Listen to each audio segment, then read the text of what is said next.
Hello everyone, welcome to 555 Maths classes. I hope you are doing well. This is chapter 3 the word of number. Already chapter हमारा start हो रखा है, तो ये part 3 रहने वाला है. एंड पेज नंबर जो अपना इस वीडियो में हम कंप्लीट करने वाले हैं, पेज नंबर 46 to 49 रहने वाला है. इसी में हमें एक्सरसाइज भी गिवन है, वो भी अपनी इस वीडियो में कंप्लीट करने वाले हैं, exercise 3.3. So let we start our page number 46.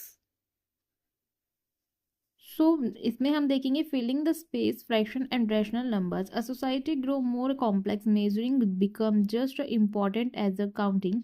If a farmer divided a field of wheat among his 3 children, farmer ने अपने 3 बच्चों में अपनी फील्ड डिवाइड की. How much does each get if a recipe call half a cup of ghee? How do we represent that mathematical numbers that represent part of whole numbers are called fraction? Just every natural numbers has an additive inverse. 3 has -3 and 19 has -19. We can conceive additive inverse for every positive fraction. -3/4 or 3/4, -19/7 or 19/7. Let us refer to such additive inverse और positive fraction. आपको पता है कि PQ की form में जो लिखे होते हैं, ठीक है, उन्हें बोलते हैं. So now next page number पर देख लेते हैं 47 पर. Fraction as negative fraction, note that is the negative fraction minus sign. Can also place the either numerator denominator as follows. 1 minus 1/5 -1/5 या 1/-5. ठीक है. We combine all integers, all fractions, both positive and negative. We get the set rational numbers denoted by Q for quotient. rational numbers में denote करते हैं PQ की form में. ठीक है. A rational number define a number that can express PQ where P and Q are integers. Q not equal 0. Q कभी 0 नहीं होना चाहिए. ठीक है. We must make some important observation on this stage. All rational numbers can be written in the from PQ where P and Q are integers. Q not equal 0. For example, अगर देखें तो 5 and -10 है, can be written as 5/1 या इसको लिख सकते हैं -10/1 respectively. What this mean is that the rational numbers also include the natural numbers, whole numbers and integers. ठीक है, ये सब रैशनल नंबर्स में इंक्लूड होते हैं. Rational numbers do not have a unique representations in the from PQ where P and Q are integers and Q not equal 0. For example में अगर इसका देखें, so we have 1 minus 1/3 is equal to -2/6 is equal to 3 minus 9/10 and 10/30 so on. These are equivalent fraction. ठीक है. अब आपको जब 2 को 6 से डिवाइड करेंगे ना, 2 1 जार 2, 2 3 जार 6, तो ये इक्वलेंट फ्रैक्शन में हमारा आंसर हमें मिलेगा. रैशनल नंबर्स और इक्वलेंट फ्रैक्शन दिस फैक्ट और allow us to freely divided and common factors between the numerator and denominator for given fractions. The resulting fractions is an equivalent of the original number 1. For example, 12/30 is equivalent. अब 12 को 30 से जब divide करेंगे दोनों को 2/5 आएगा. Here we have divided both the numerator and denominator by 6 से दोनों को डिवाइड कर दिया. ठीक है. The common understanding is that when we say that P by Q is a rational numbers, ठीक है, आपको पता है P by की फॉर्म में जो लिखे होते हैं उन्हें रैशनल नंबर्स बोलते हैं. When we represent P upon Q on the number line, we assume that Q not equal 0 and P and Q have no common factor or other than. ठीक है, P and Q का कोई common factor नहीं होना चाहिए. ठीक है, आगे देख लेते हैं नेक्स्ट पेज पर. पेज नंबर इसको हम देख लेते हैं 48 पेज पर देख लेते हैं. 1 that is a P and Q are coprime. 1 जो है को प्राइम है. So the number line among the infinitely many fractions equivalent. ठीक है, 2/4, 3/9 and so on. We choose 1/2 to represent all them as you will represent from grade 6 and 7. Brahmagupta also gave the rules and addition, subtraction, multiplication and division और fractions. ये सारे आपको पता है, multiplication, division and fraction. He noted that the rule so also apply the both positive and negative fraction which greater together constitute the rational numbers. ठीक है, ये हर positive negative दोनों में होते हैं. ठीक है, तो इनके लॉज देख लेते हैं. इक्वालिटी के लिए क्या होता है, the two rational numbers A B and C D R said to be equal if A D is equal to B C. ठीक है, ए डी और बी सी क्रॉस मल्टीप्लाई कर दिया गया है. ठीक है। Addition and subtraction of two rational numbers, we first express to rational numbers और fraction a bye v and c bye d with the same denominator b, both का same है ना। तो आप कैसे लिखेंगे इसको, a प्लस a अपॉन में b प्लस c अपॉन में d, तो a प्लस c अपॉन में कॉमन ले लेंगे, दोनों सेम है तो एक ले लेंगे b, ठीक है। ऐसे अगर माइनस वाला देखें तो आप ऊपर का न्यूमिनेटर सेम है, डिनोमिनेटर सॉरी न्यूमिनेटर डिफरेंट है, डिनोमिनेटर सेम है, सो यहाँ भी हम कॉमन ले लेंगे, ठीक है। साइन से कोई फर्क नहीं पड़ता, अगर कॉमन है तो दोनों सेम है तो हम एक ले लेते हैं। नेक्स्ट देख लेते हैं multiplication and division of two rational numbers. We use the rules a upon में b मल्टीप्लाई c अपॉन में d, तो a c और b d मल्टीप्लीकेशन को साइड में दोनों मल्टीप्लाई की फॉर्म में लिखे जाएंगे। Provide that b not equal 0 d not equal 0 a b divided by c d is equal to a upon में b इंटू में c अपॉन में d, तो a d b c। Prove that b not equal 0 and d not equal 0 and c not equal 0, ठीक है। तो ये multiplication का आपका रूल हो जाता है। नेक्स्ट देखते हैं with the arithmetic laws defined above, addition and multiplication are both commutative, a upon में b प्लस c अपॉन में d is equal to c upon में d प्लस a अपॉन, आगे पीछे करके लिख दिया, एंड मल्टीप्लीकेशन में भी लिख दिया है, ठीक है। सो आगे बोल रहा है and they follow the low डिस्ट्रीब्यूटिवली law है ये, if p q and r are rational numbers then q plus are तो is equal to P Q plus P R, okay. p को q से मल्टीप्लाई किया गया और p को again r से मल्टीप्लाई किया, मतलब बाहर जो ब्रैकेट के नंबर है वो ब्रैकेट के अंदर के दोनों नंबरों से हो रहा है मल्टीप्लाई, ठीक है। Rational numbers are close under addition subtraction and multiplication, that is the one at two rational numbers और subtractions, subtract two rational numbers or multiples two rational numbers are rational numbers is again obtained rational numbers are also closed under division provide that one does not divide by zero, ठीक है। One जो है divide नहीं होगा zero से, that is the equation of two rational numbers is again rational number as long as one does not divide by zero, ठीक है। तो ये जीरो से डिवाइड नहीं। तो नेक्स्ट पेज पर 3.3 हमें एक्सरसाइज गिवन है, तो चलिए स्टार्ट कर लेते हैं इसको भी। Prove that the following rational numbers are equal, बताना है आपको कि इक्वल हैं या नहीं है। तो चलिए देखिए 2/3 एंड 4/6 है, सो एंड का मतलब होता है मल्टीप्लाई, तो 2/3 इंटू में 4/6, आप पहले 4/6 लिखना, ठीक है। तो ये डिवाइड होगा ना जब 2 2 जार 4 2 3 जार 6, या आप इसको ऐसे भी लिख सकते हैं कि 2 2 जार 4 2 3 जार 6, इस फॉर्म में भी आप इसको लिख सकते हैं, ठीक है। जस्ट मैं आपको बना के दिखा रही हूँ 2, लेकिन आप इसको 2/2 ही लिखेंगे, ठीक है। तो 2/3 इज इक्वल टू 2/4 इक्वल हैं दोनों। ऐसे ही 5/4 इंटू में 10/8, किस नंबर से मल्टीप्लाई करेंगे, 10/8 हमें मिलेगा, तो 5 2 जार 10 एंड 4 2 जार 8, तो 2/2 अगेन हमने यहाँ लिखा है, ठीक है।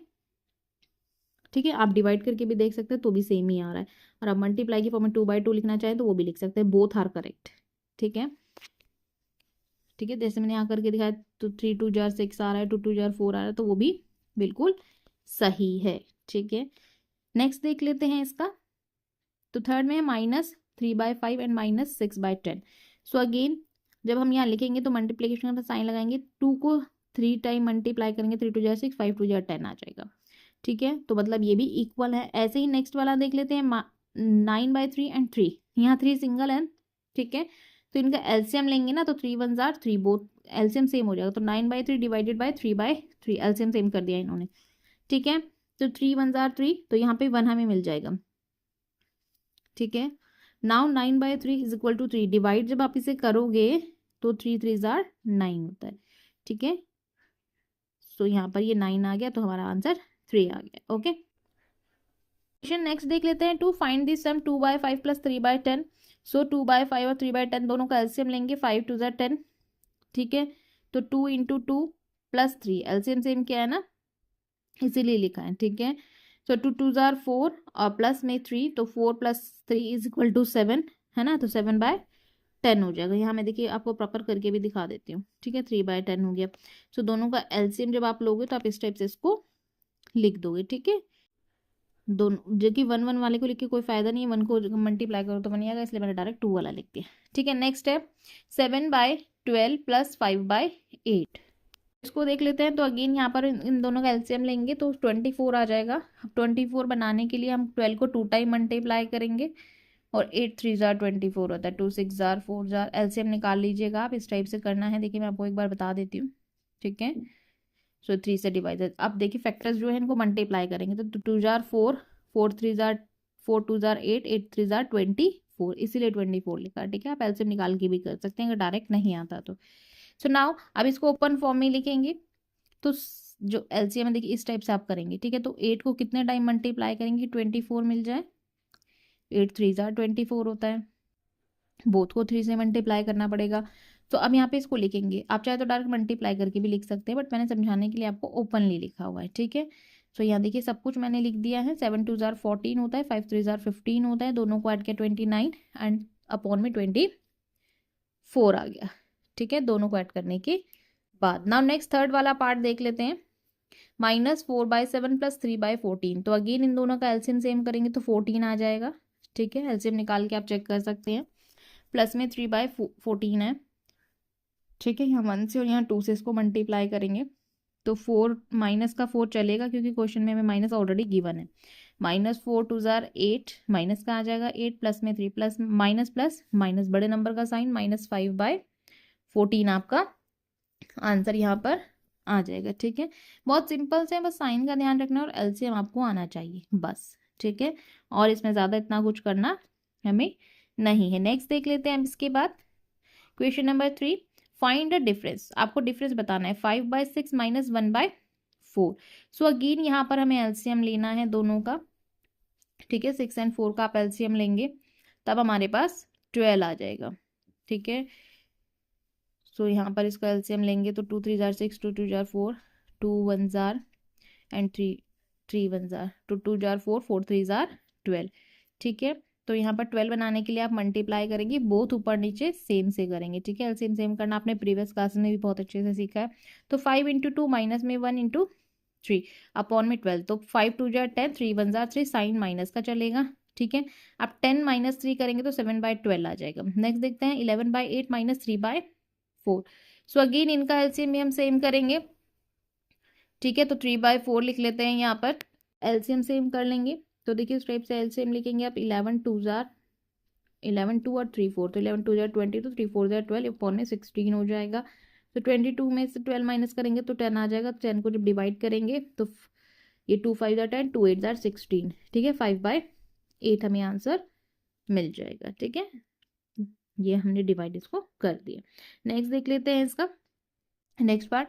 सो यहाँ पर -7/9 - -2/3 है, तो 7/9 माइनस माइनस प्लस लग गया, 2/3 हो गया। ठीक है, अगेन इनका एलसीएम सेम करेंगे तो 7 और 9 और 3 का एलसीएम जब आप निकालेंगे सो 3 3 जार 9 एंड 3 1 जार 3 से ये डिवाइड हो रहा है। ठीक है, 3 3 जार 9, 3 1 जार 3, अगेन 3 1 जार 3, तो 3 3 जार 9 हो गया इनका एलसीएम। अब 9 बनाने के लिए आपको क्या करना पड़ेगा, -7/9 + 2/3, तो 3 को 3 से मल्टीप्लाई करना पड़ेगा बोथ जगह, 9 को 1 से मल्टीप्लाई करना पड़ेगा, तभी तो हमारे पास 9 बनेगा। ठीक है, तो यहाँ हम लिख देंगे 7 -7 + 2 × में 3, तो -7 एज इट इज, 3 2 जार 6, माइनस प्लस माइनस बड़े नंबर का साइन। ठीक है, 7 बड़ा है तो -1/9 हो जाएगा आंसर में। ठीक है, नेक्स्ट देख लेते हैं question number 4, find the product 2/3 × में 3/10। तो 2/3 × में 3/10, देखो 2/3 ऊपर वाले हैं और नीचे वाले हैं। ठीक है, अब जो कैंसिल आउट होंगे सबसे पहले हम उसे कैंसिल आउट करेंगे। इसे इस टाइप से नहीं करना जैसे मैंने यहाँ लिख दिया कि 6/30, ऐसे नहीं करना, एलसीएम सेम करना है बिकॉज डिनोमिनेटर में दोनों नंबर अलग हैं। आप कैंसिल आउट करना चाहे तो कैंसिल आउट कर सकते हैं मल्टीप्लीकेशन के साइन में। तो 2 1 जार 2, 2 5 जार 10, 3 से 3 गया तो 1/5 हमारा आंसर हो गया। ठीक है, नेक्स्ट देखते हैं 7/11 × में 5/8। अगेन यहाँ पे देखिए अगर कुछ कैंसिल आउट हो रहा है तो कैंसिल आउट कर देंगे, अदरवाइज मल्टीप्लाई करके अपना आंसर लिख देंगे। नेक्स्ट देखते हैं -4/7 × में 5/14। सो -4/7 × में 5/14, अब दोनों को मल्टीप्लाई कर देंगे तो देखिए यहाँ पर कुछ कैंसिल आउट मुझे होता दिख रहा है। ये 4 और 14 2 से डिविजन, 2 2 जार 4, 2 7 जार 14। ठीक है, तो 2 × में 5 और 7 × में 7, तो 2 5 जार 10 और 7 7 जार 49। ठीक है, इस टाइप से आप इसे कैंसिल आउट कर दीजिएगा। यहाँ पर देखिए मैंने अलग अगेन आपको समझा रही हूँ। ठीक है, देखिएगा कि पहले कौन सा कैंसिल आउट कुछ हो रहा है। अगर कैंसिल आउट नहीं हो रहा तो आप मल्टीप्लाई में करके लिख सकते हैं। 2 5 जार 10 एंड 7 7 जार 49 आप यहाँ पर लिख देंगे। 7 मैंने बाय मिस्टेक लिखा, 14 लिखेंगे। Question number 5, find the equation 2/5 / 3/10। 10। तो 2/5 डिवाइड का फॉर्म है, तो 2/5 तो एज इट इज रहेगा, लेकिन जब हम डिवाइड से मल्टीप्लाई में जाते हैं तो बाद वाला जो डिजिट है न्यूमिनेटर डिनोमिनेटर में, डिनोमिनेटर न्यूमिनेटर में चेंज हो जाता है, मतलब ऊपर नीचे वो नंबर आपस में चेंज हो जाते हैं। ठीक है, ये देखिए जैसे यहाँ पर मैंने किया हुआ है। ठीक है, तब दोनों को जब मल्टीप्लाई करेंगे 2 10 जार 20, 5 3 जार 15, तो दोनों डिविजिबल हैं किससे? 4 5 जार 20, 5 4 जार 20, 5 3 जार 15, तो 4/3 हो गया इसका आंसर। ठीक है, नाउ सेकेंड देख लेते हैं। 7/11 डिवाइडेड बाय 5/8, तो अगेन यहाँ पर 7/11 लिखेंगे, इंटू में 8/5 लिखेंगे, क्योंकि क्वेश्चन में डिवाइड में 5/8 गिवन है। 7 8 जार 56, 11 5 जार 55। अगर ये कैंसिल आउट होता तो कैंसिल आउट कर देंगे, अदरवाइज यहीं छोड़ देंगे। थर्ड पार्ट देख लेते हैं। -4/7 डिवाइडेड बाय 5/14। ठीक है, तो इसको करेंगे तो आप देखिए 4/7 इंटू में 14/5 लिखेंगे, तो 14 और 5 को यहाँ पर इन्होंने 7 1 जार 7, 7 2 जार 14, ये डिवाइड किया हुआ है यहाँ पर देखिए पहले तो। ठीक है, मल्टीप्लाई में आप डिवाइड कर सकते हैं ऊपर नीचे। ठीक है ना, ये आपने प्रीवियस क्लासेस में सीखा हुआ है। तो यहाँ पर आ जाएगा, ये देखिए 7 1 जार 7, यहाँ पे 1 है, और 7 2 जार 14, अब 4 2 जार 8, 8/5 आ जाएगा, बट साइन माइनस का ही चलेगा। ठीक है, इस टाइप से आप इसे कंप्लीट कर लेंगे। नेक्स्ट देखते हैं 6th question. Show that 1/2 plus 3/4 into में 8/3 इज इक्वल टू 1/2 इंटू में 8/3 प्लस 3/4 इंटू में 8/3। तो सब इनमें LHS RHS चलेंगे। इज इक्वल टू की जो लेफ्ट हैंड साइड है वो लेफ्ट हैंड साइड रहेगी, और राइट हैंड साइड है वो राइट हैंड साइड रहेगी। ठीक है, तो आप इस टाइप से इसको लिखेंगे 1/2 प्लस 3/4 इंटू में 8/3, ये LHS वाली साइड है, इज इक्वल टू 1/2 इंटू में 8/3 प्लस 3/4 इंटू में 8/3। टाइप से आप सारे क्वेश्चंस को सॉल्व कर लेंगे। अगर आपको वीडियो अच्छी लगी हो तो फैमिली फ्रेंड्स के साथ शेयर कर सकते हैं, वीडियो को लाइक कर सकते हैं। अगर कुछ भी डाउट हो तो कमेंट सेक्शन में पूछ सकते हैं। नाउ थैंक्स फॉर वॉचिंग, मिलते हैं नेक्स्ट वीडियो में, बाय, टेक केयर।